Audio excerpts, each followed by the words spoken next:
Disco Collection. Rare Groove, 32 dynamic disco hits. Energy Rush presents 20 of the year's biggest dance hits, including Shaggy's #1. Energy Rush, Dance Hits 93. Get it now. There's a new day dawning. You feel it in the air. The world is growing closer. You see it everywhere. Cathay Pacific, helping the new world of international travelers arrive in better shape. There's a new world. On Cathay. With each new day, you find a way to be your best. Gillette Sensor, for the best shave possible. You know you've got to be a little better than the rest. Sensor has spring-mounted twin blades that adjust to every detail of every face. Gillette Sensor. And now there's Gillette Series Aftershave Gel. It moisturizes so your face feels comfortable all day. Gillette, the best a man can get.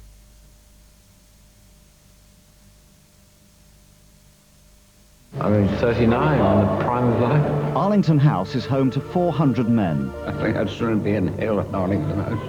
Men who have no other place to live, no other refuge from life's heavy blows. We know we haven't got enough money.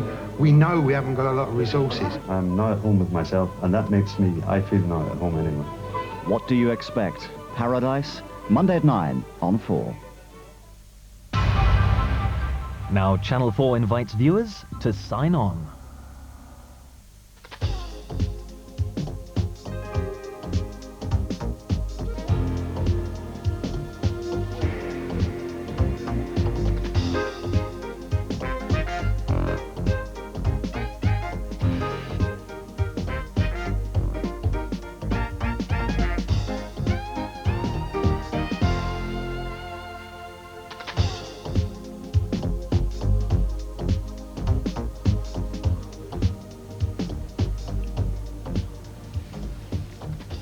Hello, welcome to Sign On Newswatch. From now till the summer, we'll be here on the first Saturday of every month to give you a review of some of the most significant news events of the previous month. And, we hope, a better understanding of what's going on. In today's programme, did this man do enough to keep his job?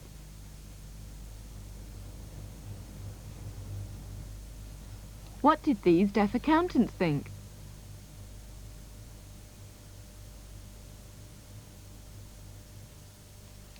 Last year, we realised that some people weren't clear about what it is we're trying to do on Newswatch. We're not trying to compete with other news programmes, to bring you up-to-the-minute headlines, or to be first on the scene. Though we think we do manage to provide new insights, especially from the deaf point of view. What we say is that, over the months, we'll give the kind of in-depth explanation of events that most other news programmes lack. We know from some of the feedback we had last year that this service was appreciated by many deaf and hearing viewers. We hope that, after a Newswatch programme, you'll be able to say, now I get the picture, and then to get more out of future news events because of the background we've given you. For example, how much did you really understand of what the budget was about last month? Fags, booze, and petrol up? Heating bills up next year? Not much change in income tax? Was that about it? Here's Tessa with a more detailed look at what the Chancellor did. On Tuesday, March the 16th, the House of Commons, as always, was packed to overflowing for the Chancellor's budget speech. I was there in the press gallery with a sign language interpreter when Norman Lamont stood up at 3:30.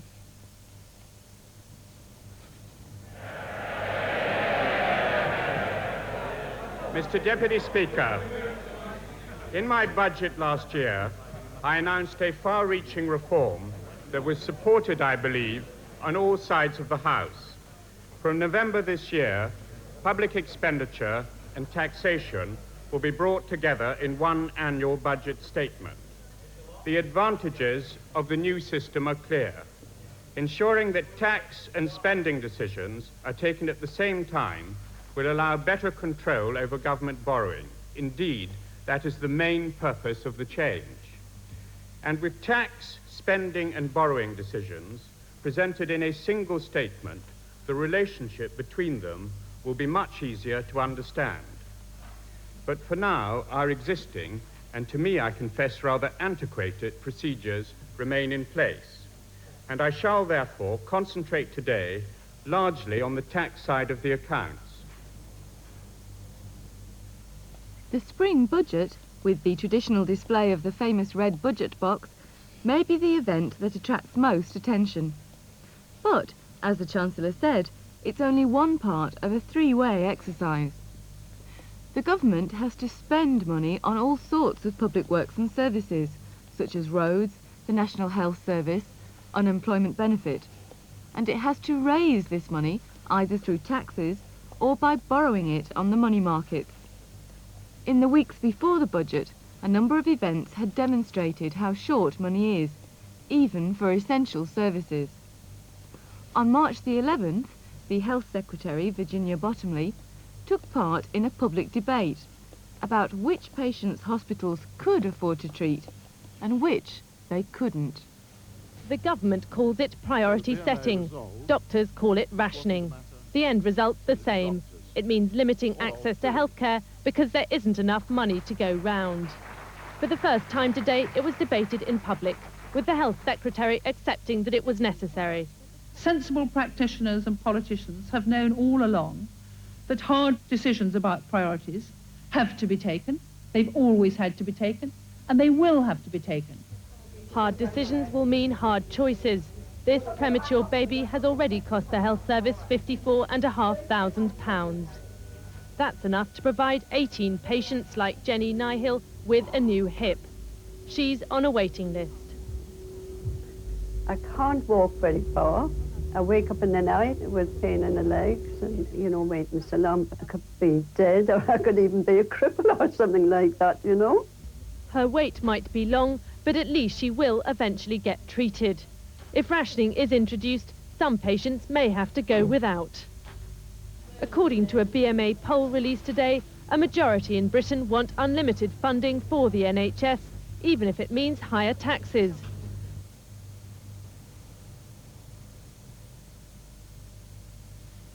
On March the 2nd, the Health Secretary had already announced one measure to raise more money when she put up prescription charges by 50p to £4.25, the 15th increase since 1979. And again on the 11th, another example of the kind of industrial problem which is costing the government money, when Rolls-Royce announced it was making 5,000 of its 50,000 workforce redundant at factories in 4 different parts of the country. Workers spilled out of the Rolls-Royce plant in Derby, angry and shocked at the scale of the job losses in the area and with the news that one factory's to close. 4 years ago, there was kidnapping people off the streets to work in these factories, and now they're just chucking them on the scrap heap. It's the same as everywhere else. Everybody's sick to death of it.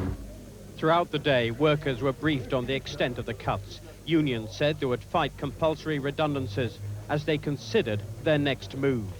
Against the background of having lost 2,500 jobs in the Derby group of factories, to be told that we've got to lose another 1,500 over the next 2 years was devastating news. The aero engine giant has been hit by the continuing recession in the world airline business, coupled with the effects of the peace dividend. Hardest hit by the job losses is the Derby area, 1,545 jobs to go over 2 years. In Bristol, 1,400 will be axed. Coventry, just over 500 redundancies. At Hillington, another 500 will be lost, with other plants across the country also being hit. Another 5,000 redundancies on top of nearly 3 million unemployed. Another 5,000 not paying income tax to the government and claiming unemployment benefit. Another company struggling, depriving the government of tax on profits. That was the background as the Chancellor announced that in the next year the government will have to borrow 50 billion, that's 50,000 million pounds, to meet its spending needs. To try and cut its borrowing requirements, he announced measures to raise more money. Higher duties on petrol, cigarettes, wine and beer, though not on spirits. Higher road tax. But he said that, with the economy struggling, he didn't want to take too much money out of people's pockets right away. So he announced a number of measures that would not come into effect till next year. Electricity and gas will have value-added tax imposed on them for the first time. Employees' national insurance contributions to rise by 1% to 10%. Tax relief on mortgage interest cut from 25% to 20%. But he announced some measures that would leave people with more money. A doubling of the house price on which no stamp duty has to be paid, from £30,000 to £60,000. And a widening of the lowest band of income tax, on which we pay only 20%, by £500 this year and another £500 next year.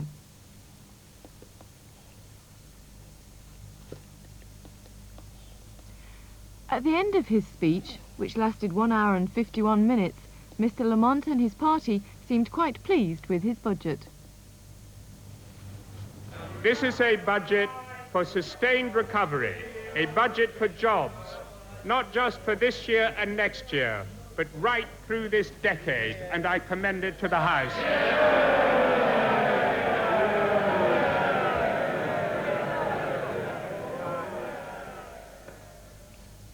His own supporters may have cheered, but the opposition were furious.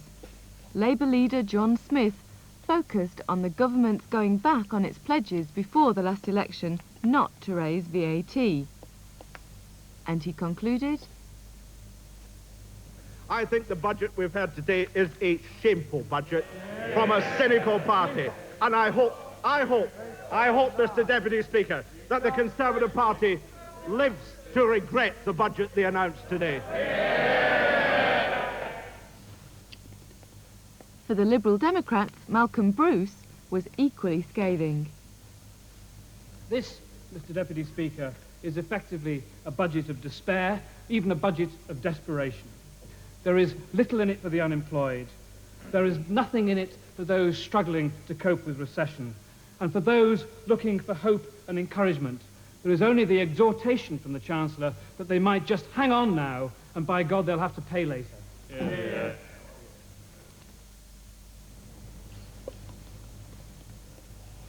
That was the immediate political reaction to the budget. Later, we asked 3 deaf accountants what were the most important points of the budget for them. To see what they had to say, join us after the break.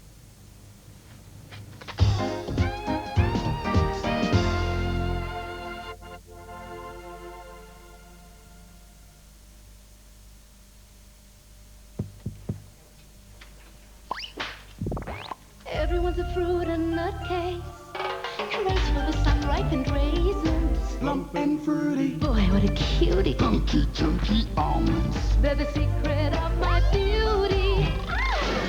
Everyone's a fruit and nut case. Maybe it's the tasty Cadbury's chocolate. Give it an ovation. What a combination. Cadbury's fruit and nut. Introducing Topsy Tail, the incredible hair fashion tool that creates exciting new hairstyles in seconds. It's so easy. If you can make a ponytail, you can Topsy Tail. Simply place the Topsy Tail in the center of the ponytail, thread hair through the loop, and pull for a beautiful new look. You'll create dozens of dazzling styles for every occasion. It's great for last-minute workouts, perfect for the office, or create an elegant evening style, a look he'll notice. Topsy Tail works great for shoulder-length hair, too. Now you can add flair to your hair with Topsy Tail, complete with Glamour Guide. Order now and you'll also receive the secrets to French braiding. Create a whole new look. Order Topsy Tail today. Call 0726 222 100 or make your cheque payable to Topsy Tail and send it to Topsy Tail at Mail 54 Plymouth PL1 2YD and we'll send you a Topsy Tail, instructional video and booklet and the secrets to French braiding to create these amazing hairstyles. Call 0726 222 100 today. The Coral Sea of Oz, just the spot to test quick and smooth mixing Solvay. It's great for hanging all papers, and its sticking power, pretty good, I'd say. Just goes to show, even down under, Solvay's the only one you need. Here in the Colombian mountains, the sun breathes flavor into some of the finest coffee beans in the world. That's why today's new Maxwell House uses more mountain-grown Colombian beans than ever before, for an aroma that's inviting, a flavor that's refreshing, a new, fresher taste. Taste the freshness of the mountains. New Maxwell House. Pom Bear, the new bear-shaped potato snack. These tasty teddies are irresistibly crispy. All the family will simply love Pom Bear. Prepared in 3 exciting flavors, when it comes to the crunch, it has to be Pom Bear. Insects in the shops. Insect styles the tops. You can spray it, you can style it, you can fix it, you can hold it. It's the tops, tops, tops, tops. You can mousse it, you can spruce it, you can gel it, you can tell that it's the tops, tops, tops, tops. Insects in the shops. Insect styles the tops. It's the tops.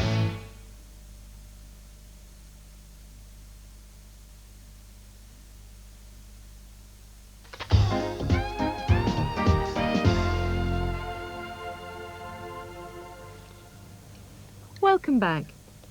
Shortly after the budget, we invited 3 deaf people who work in accounting to come into the Westminster studios of ITN. I asked them for their reactions to the budget. Martin Redshaw is an accountant with a house building firm. The budget could be good for my company. My company's in the business of building and also selling. Up till now, if you bought a flat or house worth over £30,000, you'd have to pay 1% stamp duty, which is a kind of tax. From now onwards, that bracket is doubled to over £60,000. That means that we can, my company can, sell freely up to the value of £60,000, which is a good thing. But there are 2 things which might not be so good. One is that next year, the current mortgage tax relief of 25% will next year be reduced to 20%. We're not so sure about that. Secondly, the tax on electricity and gas now means that my company will have to look at insulation and double glazing as selling points. So we're not sure how that will work out. Abraham Saleh is accounts manager for a firm of chartered accountants. He saw this budget as part of a long-term government strategy for a shift in the whole system of taxation. The Chancellor is aiming to reduce direct taxation and to increase indirect taxation.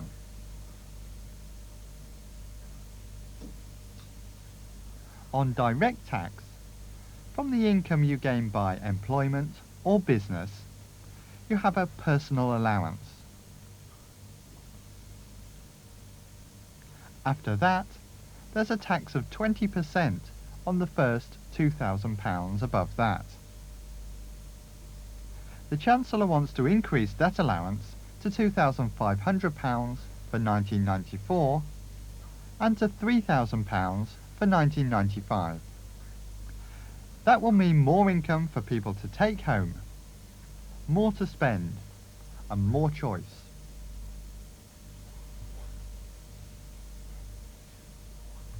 On indirect tax, the Chancellor wants to impose 8% VAT on electricity and gas for 1994, and to increase that to 17.5% on electricity and gas in 1995. Barbara Corrin is an accounting assistant with an American oil company, and while she took a balanced view of the budget as a whole, she did foresee hardship for a lot of people. I think it's a tough budget, but it is important to get Britain out of this recession. I agree with the increases on drink, cigarettes and petrol, but I strongly disagree with the 8% VAT on gas and electricity, starting from April 1994, and a second increase to 17.5% from April 1995. I think it will adversely affect families, pensioners, deaf people and those with a low income. Will Social Security support them? That's the big question. And that was one of the biggest questions preoccupying press, television and politicians alike over the days following the budget, as Paul now reports. The newspapers all agreed it was the toughest budget for years. There was an unusual degree of similarity in their reactions. The broadsheets headlined the coming tax increases, but highlighted the fact that the full effects would not begin to be felt till next year. The Guardian. Lamont takes 10 billion more in taxes, but postpones the pain. The Independent. Lamont delays the pain with 3-year gamble.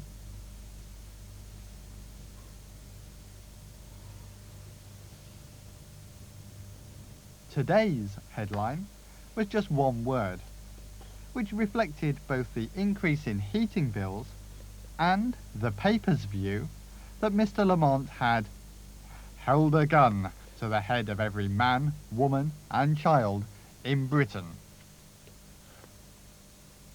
Freeze. By the following day, it was clear that this was the item in his budget that could cause the Chancellor most problems, even with his own party. As the Times put it, Tories threaten revolt on Lamont heating tax. Norman Lamont's budget decision to impose value-added tax on gas and electricity hit immediate trouble yesterday, when ministers acknowledged that the poor would not be compensated for higher fuel bills. And Tory MPs gave the first hint of a revolt. And this led to a sticky 48 hours for the government, as Mr. Lamont's deputy at the Treasury, Michael Portillo, seemed to disagree with the Chancellor about whether those on benefits would receive help with their increased fuel bills. Eventually, they did seem to get their act together, as News at 10 reported. After 2 days of total confusion, the two men at the centre of the storm were agreeing their message. The Chancellor and his deputy attended Cabinet this morning. Ministers emerged to proclaim that there will, after all, be extra help to meet the cost of VAT on fuel for those on supplementary benefits. The Chancellor had said as much in his budget. My right honourable friend, the Secretary of State for Social Security, will take this into account when the income-related benefits are uprated for next year. But yesterday, his number two, Michael Portillo, seemed astonished by the idea. The honourable gentleman is apparently inventing an entirely new concept. He is saying, no, he is saying that in some way, income-related benefits have to be adjusted for particular price rises that occur. That is an entirely new concept. But this afternoon, the Prime Minister announced there would be help for those on income-related benefits. They will get that help from next April before the higher fuel bills come in. That help will be additional to the future increase in pensions and other benefits which will take place automatically. The Labour leader said it was shameful he wouldn't give a clear commitment to meet the increases in full for the poor. Has he no conscience at all about shortchanging the poor as well as betraying his election commitments? Some Tories were still worried about those just above benefit level, who receive nothing. Take the example of 77-year-old Ivy Edgar, who lives in a council house just outside Birmingham. She pays, on average, nearly £170 a quarter for her gas and electricity. With VAT, that will rise around £30 a quarter by April 1995. Flabbergasted.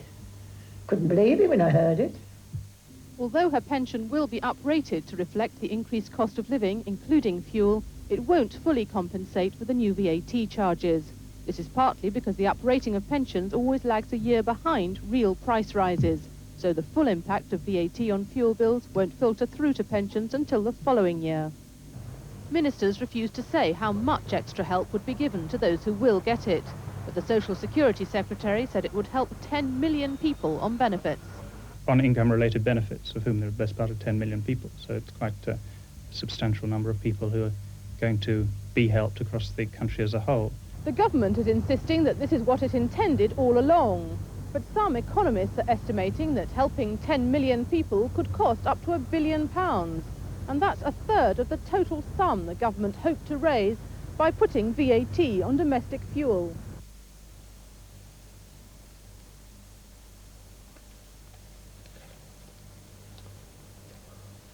And that's the way it goes when you're Chancellor. Raise £1 billion, lose £1 billion. Of course, for a pensioner like Ivy Edgar, whom we saw in the film, it's not the billions, but the few pounds and pence she needs to pay her heating bills that are important in her budget. The word economy comes from two Greek words, meaning house and manage. A sensible Chancellor, when trying to persuade the House of Commons to accept his economic proposals, will remember that other people, both rich and poor, have houses to manage as well. So back to the question we raised at the start of the programme. Did Mr. Lamont do enough to keep his job? Well, since the Prime Minister said it was the right budget at the right time from the right Chancellor, it looks as if Mr. Lamont will be presenting the first once-a-year budget in November. And finally, a piece of good news for Sign On. Every year, the Commission for Racial Equality presents the Race in the Media Awards to those in newspapers, radio and television who, it believes, have made a significant contribution to public appreciation and understanding of race relations in Great Britain. On Wednesday this week, Sign On received a judge's commendation in the television current affairs documentary category for a Your Views programme about black and Asian people in the deaf community, which was shown last April. Newswatch will be back on Saturday, May the 1st, when one of the things we hope to look at is race relations in the United States and the former Soviet Union. Next week, Rachel Bastikar will be here with Deaf World and a selection of programmes from Ireland. Join us for that.